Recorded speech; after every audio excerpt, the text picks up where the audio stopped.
Alright guys, before we get into the podcast, let's get through the rigmarole first. Remember guys, this podcast posts each and every single Sunday. The past few weeks, I know you guys were like, where's the fan Q&A? Where are the fans' questions? Next week we're definitely going to do it. This week we're still going to stick with the same formula. I just didn't have enough time to put up the video so you guys could get your questions in. So this week we're still just doing news, and as always we're going to be starting off the podcast with one quarterback that I picked that I watched all week to talk about on the podcast this week. This week's quarterback is quarterback Lamar Jackson. Now the first thing we're going to look at is Lamar Jackson's 2016 stats, because I could not find, not his just normal stats, but his Pro Football Focus stats. For some reason I just can't find his post 2017 stats. I have no idea. So these are his Heisman Trophy winner stats, which he arguably had his best season as just an overall player. Obviously, I think this past season was probably his best because he was trying to pass the ball more, and you could see that kind of hampered him. You know, he looked like he was really trying to prove to people, yeah, I can also be a great quarterback from the pocket. And I think that limited some of his big plays that he had in his Heisman Trophy winning season. So again, these are his stats from the post-2016 season in which he won the Heisman Trophy. These are also from Pro Football Focus. Louisville quarterback Lamar Jackson returns for his junior season as the reigning Heisman Trophy winner, but questions still remain about the quarterback's passing ability heading into the season. If Jackson wants to be considered as a legitimate first-round prospect, then he will need to show scouts that he can win games with his arm, not just his legs. Jackson had a run grade of a 96.5 last season, which ranked him number 2 in 2016 among quarterbacks, but he recorded a less than impressive grade of 69.9 when passing the ball. His overall grade of 88.1 ranked 5th among returning quarterbacks. Jackson will return to the ACC as the top deep passer as he led all returning ACC quarterbacks, tossing 12 touchdowns and over 1,000 yards on passes targeted 20 or more yards downfield. So 20 yards plus downfield on passes. He got over 1,000 yards on those, and he was completing, I think, the best in the ACC, as it said. Jackson is also the top returning quarterback with a clean pocket, throwing 26 touchdowns and just 5 interceptions to go with a passer rating of 114.8 when he has been kept clean, which is a great statistic because that even contradicts some of the criticisms I have of him, which is he's not an impressive player when he is forced to pass within the pocket. When he goes up against great pass rushers like he did this past season in Clemson, which we're actually going to look at that game because I think that was probably his worst game of his Louisville career. He really struggled. And not saying his team's not like godly, and his O-line's not godly. He's definitely playing with way lesser talent because some of those players that he was playing are obviously NFL players. Those guys are going to be stars or at least really good role players on the next level. So obviously that's a lot to ask from a quarterback to do everything for your team because Lamar Jackson is capable of carrying a football team. Obviously, we've seen that before with his talents. But yeah, he has struggled when under pressure. And that gets us to his next stat. Our area Jackson will need to improve in is throwing under pressure, where he threw 4 touchdowns and 4 interceptions under duress for a pass rating of 59.7. That figure was 4th lowest among returning ACC quarterbacks, which is that's obviously where you go, whoa, wait a second. But again, the other stat shows when he's kept clean, he barely turns the ball over. I think he had 4 interceptions and he has 26 touchdowns. And that's not including, those are passing touchdowns. Those are not rushing touchdowns. So that's pretty crazy. You know, he's definitely he's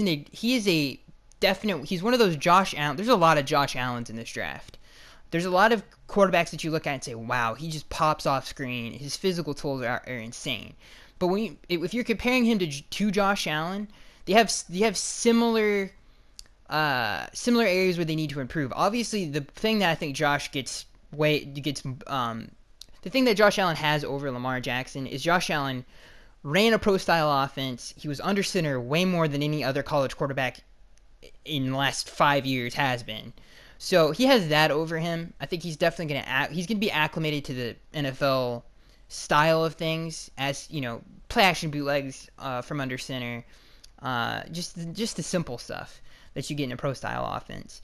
Lamar Jackson definitely is not used to that. He's more of a shotgun quarterback most of his time there. But I think that's the only thing separating the two, because they're basically the same player.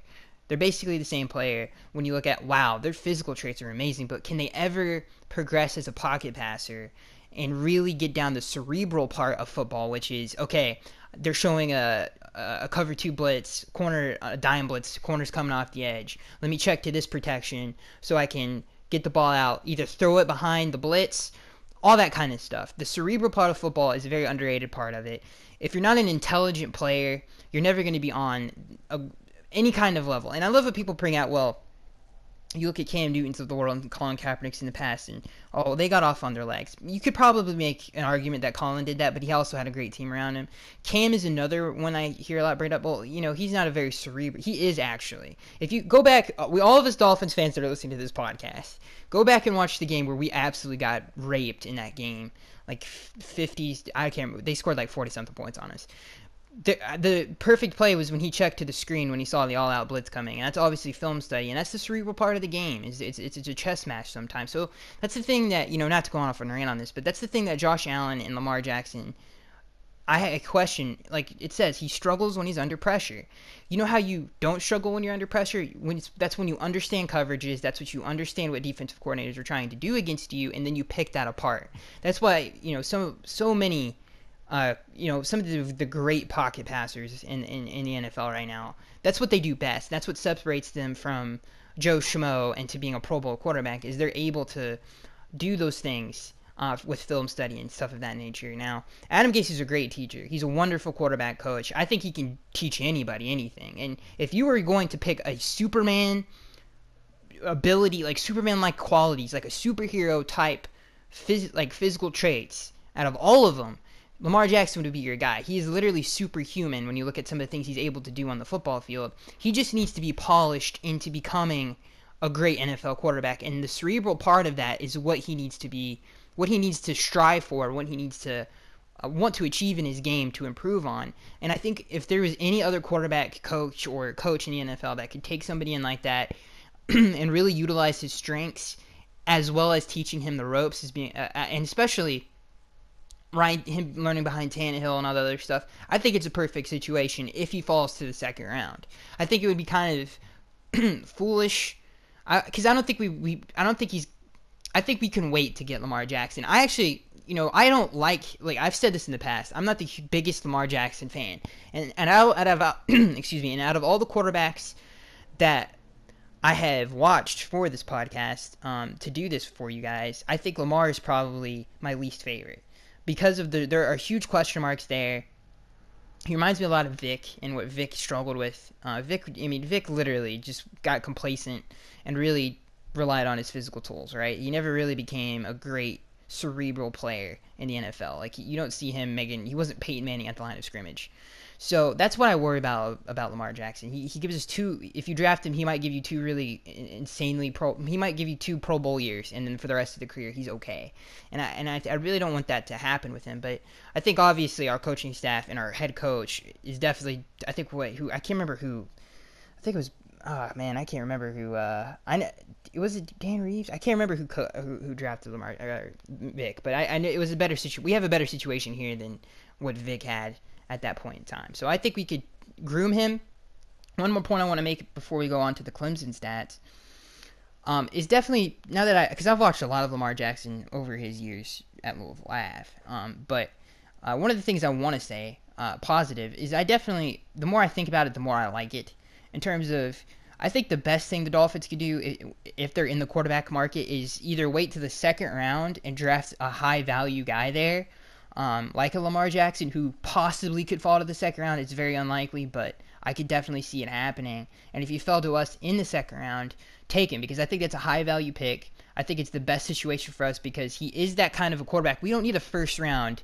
We don't need, is the key word, need a Josh Allen, or excuse me, not a Josh Allen, or a Josh Rosen, or a Sam Darnold, or a Baker Mayfield, who are these big name guys that are like, oh, these guys are going to change your franchise, or have potential to be that, to change your franchise. And Lamar Jackson definitely has that down the road. But Lamar Jackson would be the perfect quarterback for us to take because he is going to learn behind Tannehill. Within the 5 years that we have him here, If Tannehill never pans out, Lamar Jackson's obviously going to get his chance. I think that is a perfect scenario for us, is to draft a Mike White, is to draft a Luke Falk, is to draft a Drew Lock, is to draft a Lamar Jackson. Somebody who can sit behind Tannehill and learn, who has great ability as a quarterback that can be groomed into something great. And I think Lamar Jackson is the best. When you talk about developmental quarterback, he is the best in the draft. I don't think it's second to none in my opinion. I think Lamar Jackson has the biggest ceiling when it comes to that. I think so, at least. I know a lot of people have Josh Allen because he's like a Big Ben and a Cam Newton in one body. But I think Lamar Jackson, he's just such a rare talent that he's just so impressive to me. What he's been able to do with his speed and stuff of that nature. But yeah, he's an interesting prospect. If you can get him in the right scenario so he can sit behind somebody and learn, I think he can definitely become something special. And I think that would be the, like I said, one more point before we get on to the next one. That would be the perfect quarterback drafting situation that the Dolphins would find themselves in, is drafting a second-round quarterback that has high talent. Because, again, the pool goes deep, guys. There could be 5 quarterbacks to go in the first round, and there could still legitimately be somebody who could be a very good quarterback in the future in the second round that would give us high value and would give us the best situation possible in terms of the whole situation that we have with Tannehill and obviously Adam Gase as well. So let's look at some of these stats. This is probably his worst game. Was week 3 versus Cleveland, Clemson. Obviously, this was a very long time ago, but I definitely think this is probably one of his worst games. All right, so let's get into this. This is also from Pro Football Focus. A potential showcase game for Louisville quarterback Lamar Jackson's NFL prospect turned sore as he struggled with accuracy and decision-making against the stout Clemson defense. Jackson was off to a great start in 2017, showing great strides as a passer, but some of his previous issues popped up against the Clemson Tigers. Jackson's adjusted completion percentage of a 58.5% ranked 67 out of 78 qualifiers in Week 3, as he was off target on a number of throws throughout the night. While most of the game was a struggle, the contest was close to sealed early in the third quarter when Jackson misread the coverage in the middle of the field for a pick six. He later misread the coverage on the goal line, though it was in garbage time, on another pass that should have been an easy Clemson interception. At this point, Jackson's evaluation, there is a lot to like about him as a passer, but there are also a number of games that highlight his deficiencies. Whether it's this game against Clemson or last season against LSU, Houston, or Wake Forest, there's enough tape to be concerned with Jackson's inconsistent accuracy, which could totally be fixed on the next. Like Adam Gase helped as a quarterback coach. Adam Gase helped Tim Tebow become a playoff quarterback, which is a way worse situation than Lamar Jackson. Lamar Jackson is an actual talented passer of the football. I mean, he shows a lot of touch, and his deep ball accuracy, like the stat says, almost second to none. So he definitely has talent as a passer. Credit must go to the Clemson defense, which looked like one of the nation's best units, and Jackson still managed 87 rushing yards on only 10 carries. But he needs to put together better efforts against top defenses as a passer, which is the same argument against Josh Allen. Lamar definitely has he definitely has better pieces around him, but obviously when he won the Heisman, that was his best team that he had. And, that wasn't all on Lamar Jackson, obviously. But here's the thing I want to highlight here. This is what I want to highlight. This is the thing that I question about Lamar Jackson. Here's the key right here. Jackson misread the coverage in the middle of the field for a pick six. He also misread the coverage on the goal line. That's something that I wonder if he will ever be able to conquer and be he doesn't even have to be great at it because of his physical tools. Just be good enough at it. He could be okay, normal at it, but that is something that you have to do on the next level, is read coverages. And that is something that he struggles with, obviously, when he is blitzed. Everything from the amount of exotic blitzes that you're going to see in the NFL and the crazy blitzes, and especially now that we're in a division with Sean McDermott, who's a very good defensive coordinator, coming from the Ron Rivera coaching tree, and the Steve Wilkes and stuff of that nature. That's going to be tough to go against at each and every single, especially in the AFC East. So, and Todd Bowles, I totally forgot about Todd Bowles, who's a defensive genius, for God's sakes. that's an issue. The good thing is just to throw this little nugget in there. Lamar Jackson would have a field day with the way the Jets play defense with just zero-man blitzes all the time. We saw what happened when Matt Moore got in there, and he had a field day because he was just being able to bomb it deep, and that's the thing he does the best. Same thing with Lamar Jackson. Like, you do something like that against an arm like that, and the accuracy that he possesses with the receivers that we have, that's game over. So he definitely has things that I love about him, and obviously things that I really don't like about him. But all of those things that are negatives of his, all of those can be taught. Like, that's stuff that he can learn and he can grow. Like, that's easy. Like, it's not like, oh man, he can't throw 50 yards down the field. Well, that's not something I can fix. That's just an issue that he has. You know, that's something that from birth you got to have. Like, it's not like Tim Tebow. Like, he's not a natural passer. He's a football player. He's not a quarterback. He's a football player. He's more of a fullback than he is a quarterback. Lamar Jackson is a quarterback. You know, it's just it's the mental side of the game that I have questions about. I have no doubt in my mind that Lamar Jackson can deal with the speed of the NFL and deal with all of that kind of stuff with his arm and all that other stuff. Like, his arm is fine. It's as good as it almost gets as a prospect. He can throw it deep. He's got great touch on the ball. They run some pro style concepts there at Louisville. You know, he's fine. It's just the cerebral part of the game. But I love, you know what? The more I watch about him and the more I think about it, the more I love it when I think about Lamar Jackson, because he definitely would be coming into a great situation. As long as Adam Gase is hired as the head coach here, I think he could develop him into something really good. And obviously, if Tannehill doesn't pan out, which I think is very unlikely, Lamar Jackson will be sitting in the wings. And, you know, one more thing. Not only is he going into a great spot as a Dolphins backup quarterback, Tannehill is a great role model. Everything that we hear from his teammates and all that other stuff, really gushing about his work ethic and how he works very hard. Mike Pouncey has said it a million times since Tannehill's been the Dolphins quarterback. That would be a great situation for him to sit back and watch how to prepare as an NFL quarterback watching Tannehill. So there's a lot of things to like about Lamar Jackson.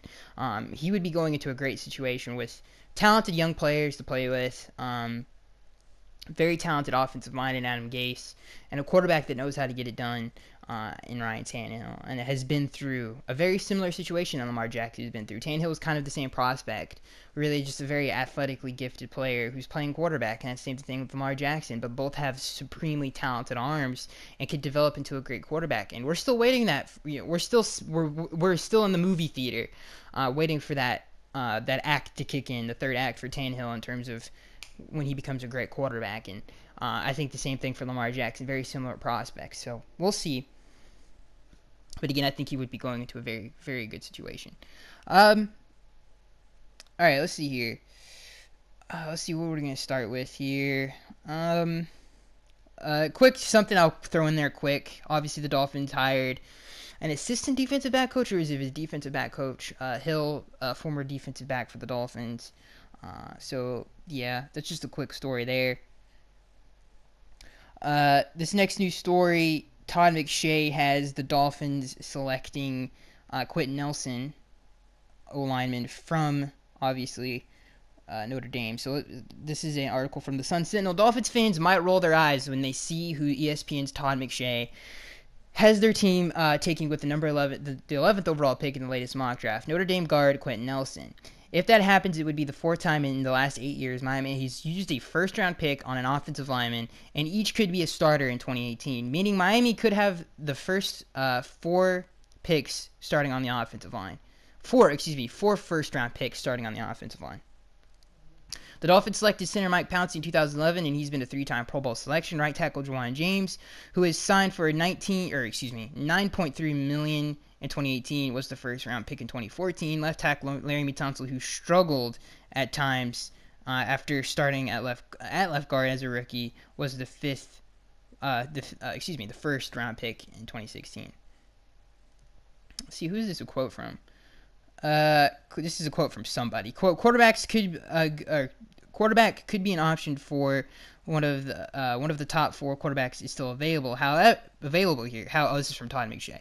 However, Miami has a glaring need at guard. Both the run game, this is a quote from Todd McShay, 29th in rushing yards in 2017, and to protect Ryan Tannehill. Dolphins fans won't be excited about with this pick, but they would be getting one of the top 5 football players in this draft. Nelson is one of the safer picks. So I think Nelson would be appropriate under the BPA Best Player Available philosophy. He's regarded among the top rated players in the draft on many websites, including, obviously, if you can watch the guy, you can see that he's pretty good. Interestingly, McShay has Virginia Tech linebacker Trayman Edmonds, who would seem to be a good pick for the Dolphins, going number 10 at Oakland, one spot ahead of Miami. McShay has Georgia linebacker Roquan Smith still available for the Dolphins at number 11th overall pick. McShay has 4 quarterbacks: USC Sam Darnold, UCLA's Josh Rosen, Oklahoma's Baker Mayfield, and Wyoming's Josh Allen going before the Dolphins pick at the number 11th overall pick. So if that happens, if Josh Allen's not there, if Baker Mayfield's not there, if Sam Darnold is not there, and if Josh Allen or Josh Rosen's not there, I think the Dolphins could. All right, we're gonna take one in the second round. If they are in the quarterback market, and if Roquan Smith is there, and Quentin Nelson is there, that's a huge conundrum that the Dolphins are gonna have. Like, that's a huge conundrum, because if you ask me that right now, I would have an issue figuring out who to pick, because Roquan Smith, great player, he's gonna be a Pro Bowler. He definitely is a linebacker that the Dolphins haven't had in like 10 years, like legitimately 10 years. They haven't had who's a thumper and who's great in coverage. Are you kidding me? That's just what the doctor ordered for the Dolphins defense. But then you look on the other side of the ball and you're like, well, our offensive line needs a physical presence on the offensive line. Our guard situation is terrible. But here's what it would come down for me. What is easier to find? A perennial Pro Bowl linebacker or a perennial Pro Bowl guard? Perennial Pro Bowl guard. I think that's an easy question to answer. It's definitely harder to find a perennial not all pro, but Pro Bowl linebacker. I think that's definitely harder to find. And I think you could find a good value in the later rounds to pick a guard, like the 3rd or 4th round. I think the guard position is definitely deeper and definitely better offensive line overall than it was last year. So not very good last year. So I think that's probably would be the tiebreaker for me in terms of those two. But, I mean, that is a conundrum and a half. All right, the biggest potential bust of 2018 NFL free agency. This comes from Bleacher Report. Obviously, there's a lot of really big names, including our Jarvis Landry from the Miami Dolphins, and he is one of them. One of the biggest potential busts. Teams considering spending big bucks on Miami Dolphins wide receiver Jarvis Landry face a similar dilemma as with Allen Robinson of the Jacksonville Jaguars. It's not a matter of durability. In 4 NFL seasons, Landry has yet to miss a game. It's also not a matter of productivity. Landry led the NFL with 112 receptions last year. He eclipsed the 1,000-yard mark twice in 4 seasons and averaged over 1,000 yards a year for his career. Still, as Landry recently told the Miami Herald's Barry Jackson, extension talks with the Miami Dolphins have been slow-moving. Quote, from the offer process until this point was disrespectful, Landry said. I tried to handle it the right way and figured if a team values you and wants you to be a part of the team, why haven't they answered in the past month? The Dolphins are no doubt trying to figure out the same thing the rest of the NFL will be if Landry gets to the open market. How much do you pay a slot receiver? That's the rub. Landry has been productive to be sure, but the overwhelming majority of the damage has come on short passes over the middle. Landry managed 987 yards on 112 receptions in 2017, an average of 8.8 yards a catch, a career low. Jay Cutler's fault.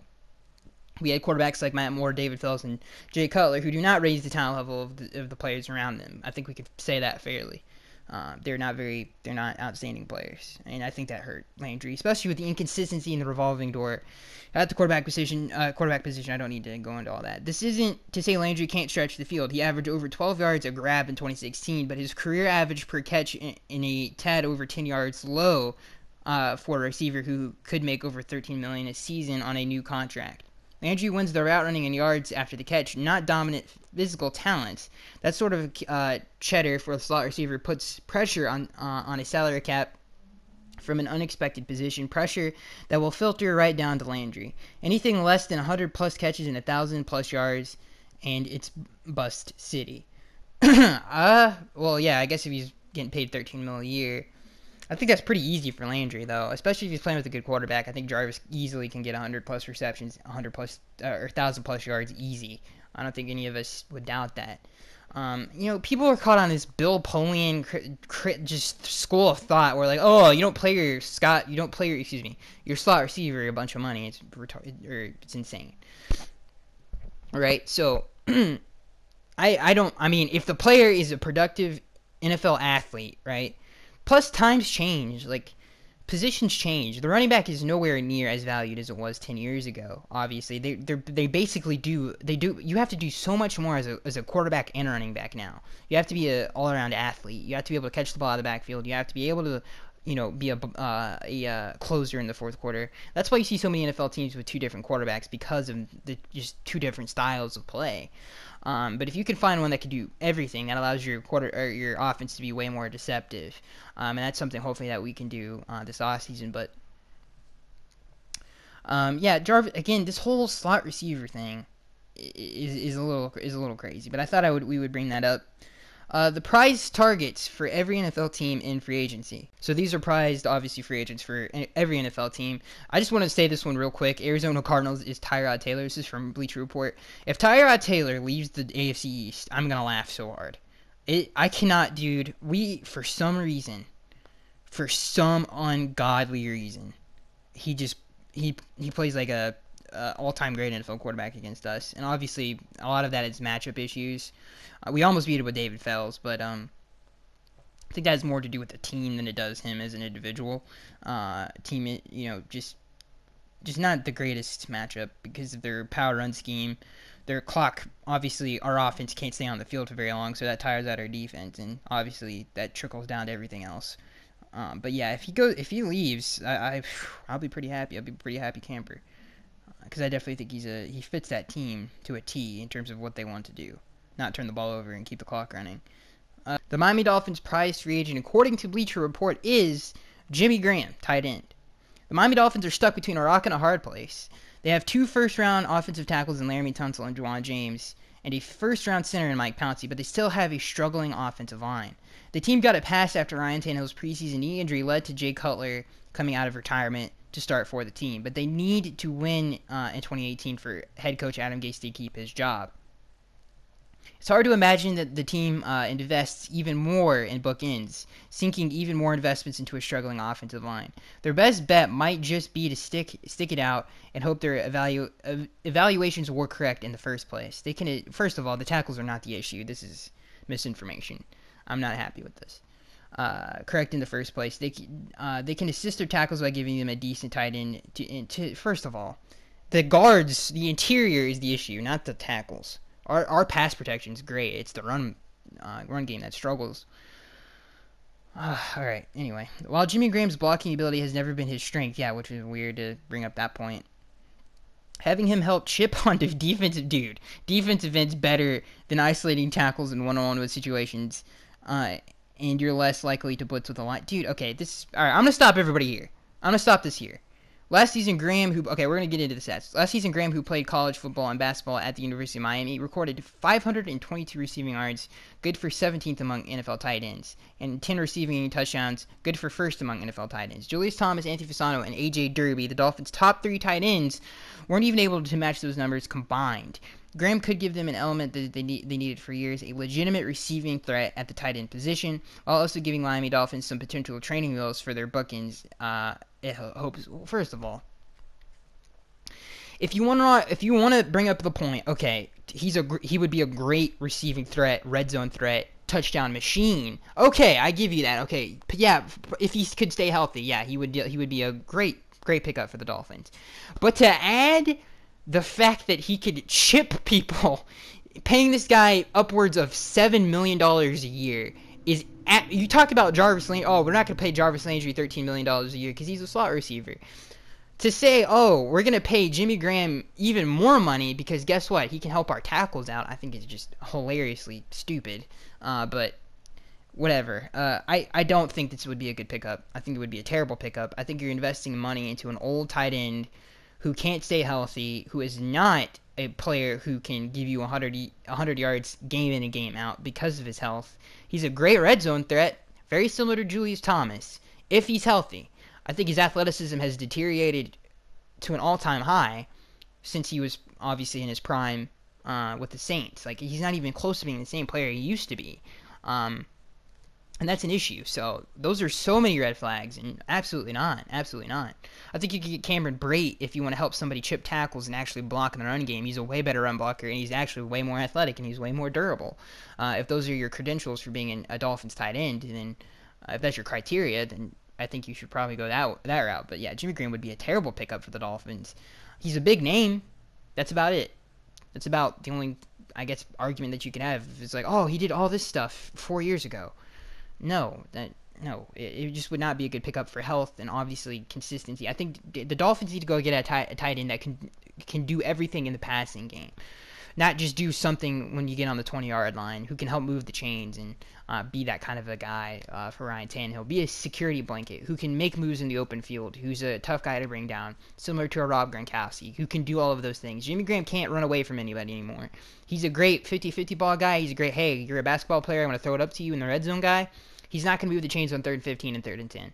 He's not going to move the chains on 3rd and 4 and 3rd and... Like, Zach Ertz is the kind of guy that the Dolphins need. And hopefully that they can find somehow in the draft or free agency. I don't think there's a Zach Ertz in free agency, but there might be one in the draft, and we'll see what happens there. One thing I think all Dolphins fans can agree on is please bless the Dolphins roster with a really good linebacker, a half-decent tight end who's athletic, and I think all of our prayers would be answered, because I think that's something that the roster has desperately been without for many years now, and that's something that needs to be fixed. I remember pulling up a stat, I think it was like a couple months ago when I did a video, that all the great NFL quarterbacks have a really good tight end, or at least a half decent one, or a good to great one. And it's true, all the great NFL quarterbacks do. When you think about Brady, when Aaron Rodgers was healthy, he had Jared Cook. Obviously, they kept that tradition, or hoped to keep that tradition alive with Martellus Bennett. Obviously, the Bills have Charles Clay. The Texans have 2 pretty good tight ends as well. The list goes on and on and on. But when you look at some of the better NFL quarterbacks in the league, they have pretty good tight ends, and I think it's very important that we get one for Tannehill's sake. Let's see here. Next news story comes from the Palm Beach Post. Miami Dolphins cornerback Tony Lippett is healthy and ready for spring workouts. When Dolphins cornerback Tony Lippett lost his season due to a torn Achilles tendon last August, he didn't let it get him down. Lippett was coming off a strong year and was expected to be a key figure in the defense last season. Stayed upbeat throughout his rehabilitation and will be on the field to resume his role in Miami secondary when off-season workouts begin. When you start firing off on all cylinders, some words are hard to pronounce. Don't get on to me for it. Quote. This is from Tony Lippett. This is a quote from Tony. I was just going up regularly to make a play on the ball, and I came down and something wasn't right in my foot, he said at the Dolphins Cancer Challenge. He said, quote, I had to refocus myself, get my mind back right, and attack this just like I was going to attack the season. Tony goes on to say, it wasn't as difficult as I thought it would be. I thought it'd be miserable being out. I wasn't that miserable. Yeah, I bet you weren't after the season we just had. I wouldn't want to go through that either. I wasn't that miserable. I was just grinding and thinking about the whole process and thinking, God, every day I didn't have to go through that. Which he didn't say. I'm just adding that for him, because we all know that's what the man is thinking, for God's sakes.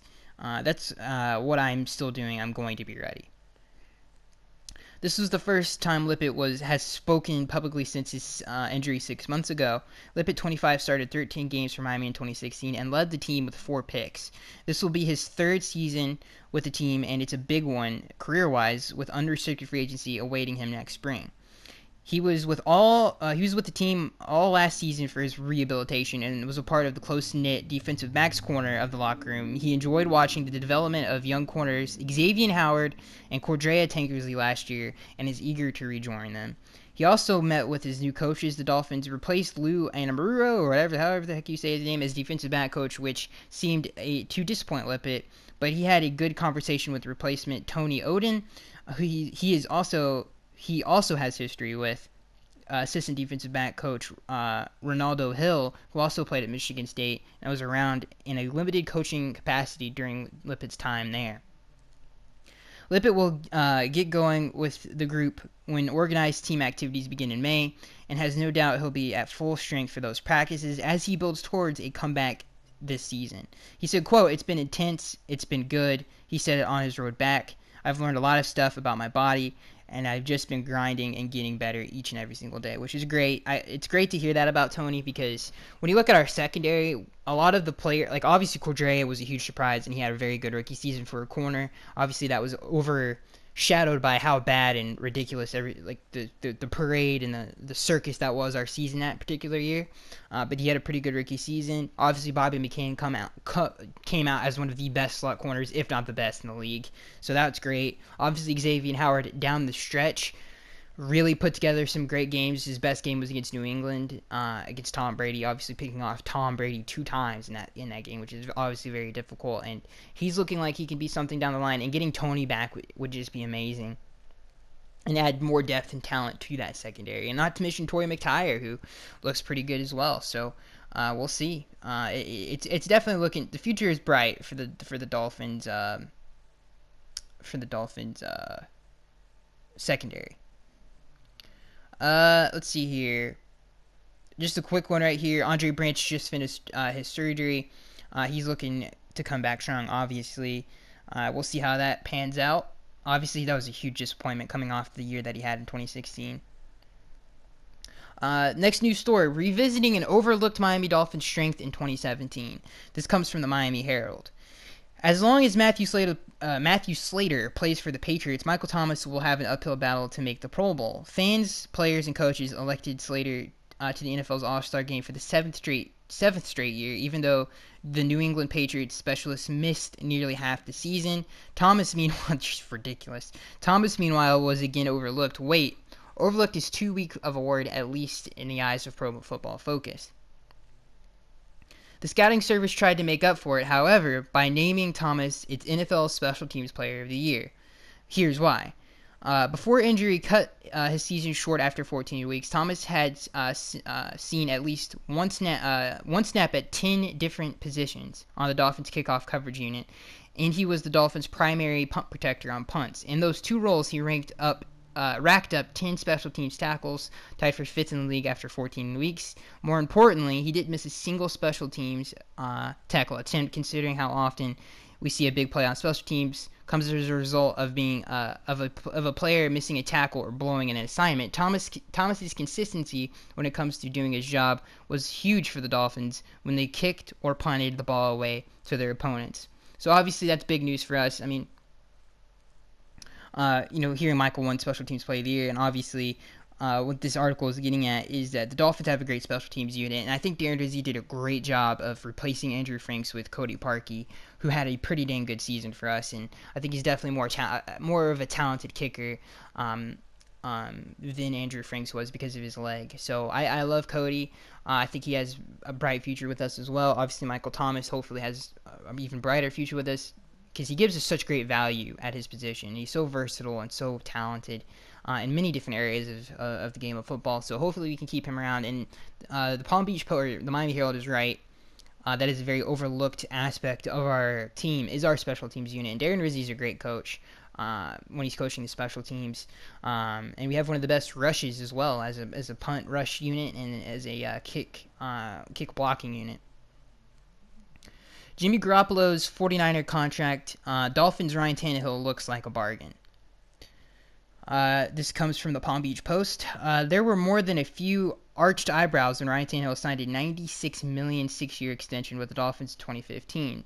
But agent Pat Dye said at the time he might come to regret that Miami got his client so cheaply. That time appears to be now. Pending free agent Jimmy Garoppolo, who has 7 career starts, re-signed with the 49ers today for an NFL record $137.5 million over 5 years. That contract, which includes $74 million guaranteed, will pay Garoppolo an average of $27.5 million. That bumps Tannehill's scheduled salary cap hit of $19.8 million, quite reasonable in the modern quarterback economy. For the upcoming season, for the upcoming season 14th in the league at his position. So he's the 14th highest paid quarterback in the NFL. He'll drop at least one more spot this offseason, considering Kirk Cousins is in for a major payday when he hits free agency next month. Plus, Washington quarterbacks Alex Smith's numbers will spike starting in 2019 thanks to a 4-year, $94 million extension taking effect. Tannehill's cap hit for 2018 is right around what Blake Bortles and Tyrod Taylor's will cost their teams, which seems appropriate aside from any knee injury concerns after Tannehill missing the last year plus. He's been a league average quarterback, and his contract lines up with that. If he continues the improvement that he showed under Adam Gase in 2016 when he posted a career-high 93.5 passer rating, the remainder of his contract will be a modest bargain for the Dolphins. They have him secured at cap hits of $21.1 million in 2019 and $19.5 million in 2020 when he turns 32. So again, the reason I wanted to point that out is not just because, yeah, we do have him for really cheap, especially in today's quarterback market, but we have him for a long period of time to develop a Lamar Jackson, a Josh Allen, a Luke Falk, a Mike White, a Drew Lock, Mason Rudolph, whoever it is. We have the time to do it, and we have the time that is needed to invest. Now, hopefully, Adam Gase has a long career here because that could just jack up everything. Because when a coach is pressured to win, then he does a bunch of uncharacteristic things like starting a young quarterback and stuff of that nature. So hopefully we continue to win under Adam Gase, which I think the culture he established with the players that we had in 2016, which is the core, and some of them have left. Obviously, J.J. is gone, but hopefully we can keep Juwan and Jarvis and somehow keep those players, which is going to be very difficult to do. But I think if that core is still there and Tannehill comes back with Kenyon Drake looking like how good and talented that he has played like, and obviously him saying that, yeah, I do want a running mate in the backfield, and if we can do that in the draft, which obviously if we get somebody like Bryce Love would be amazing, and then I think we definitely can win. And hopefully my prediction is right about Tannehill, and he has an all-time great Dolphin season and throws for 35 touchdowns and 12 interceptions, which I think he's very much capable of. So I think that's the reason I brought up that article, is to say, yeah, if we can keep this organization tight-knit and consistent with a young quarterback, that helps that situation as well. So it all goes hand in hand. Bobby McCain on Dolphins cornerbacks. We've got a lot of talented guys.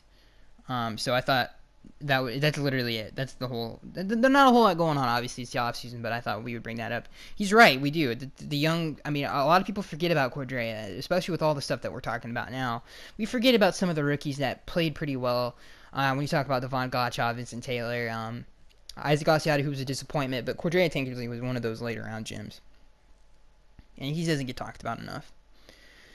How Josh McDaniels' decision to stay with Pats hurts the Dolphins. This comes from the Palm Beach Post. So much for the New England Patriots losing both their coordinators in one offseason. So much for the removing of a key block in the Patriots' rock-solid foundation. Ooh. Let's see here. But Dolphins fans should be disappointed too, because love McDaniels or hate McDaniels, respect his decision or loathe it, he's a really good offensive coordinator. And one guy, is a bit happier today is Patriots quarterback Tom Brady. And since when have Dolphins fans wanted to see Brady happy? Okay, perhaps if you dislike J.J. that much, but where were you really rooting for Brady over Ajayi? I don't think anybody was. I don't know why why are you guys so upset about it? It's not his fault that he got traded. I would be mad at Mike Tannenbaum and Chris Greer, and I guess Adam Gase too. But I'm not even mad about it because I think Kenyon Drake is a better. I think down the line we're gonna look back on it like, yeah, Kenyon's a better player, and he fits the offense way more. And I think seriously, I honestly do believe that.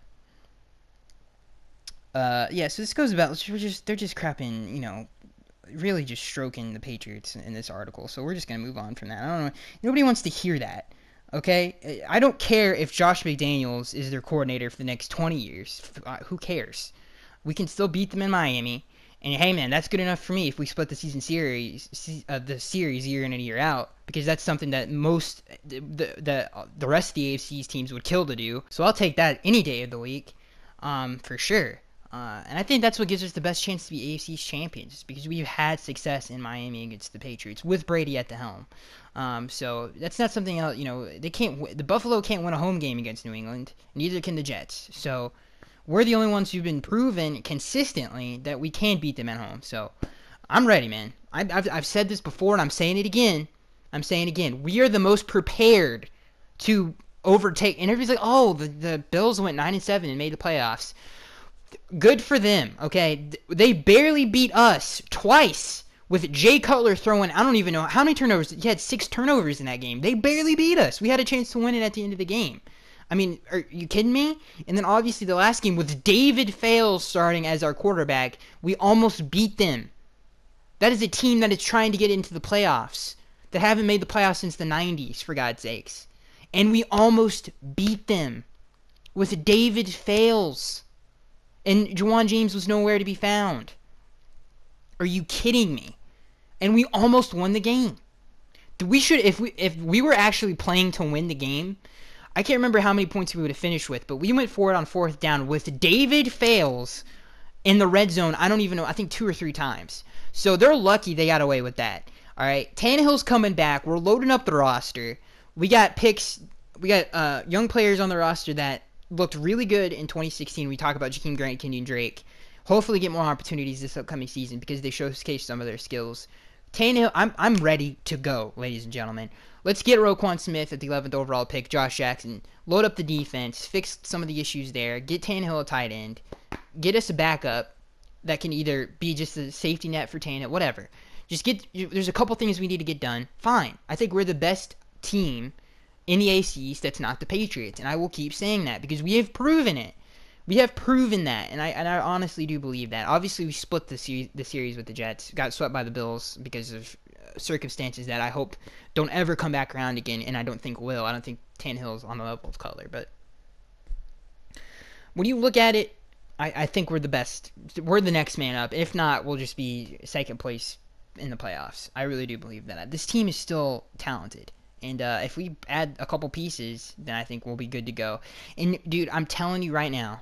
I'm telling you guys right now. If we get the guard situation figured out, we get some of the physicality back on this offensive line, we get Kenyon Drake a partner in the backfield, and surround Tannehill with a tight end, and surround him with some, just, address those 3 key spots, Tannehill will have a field day.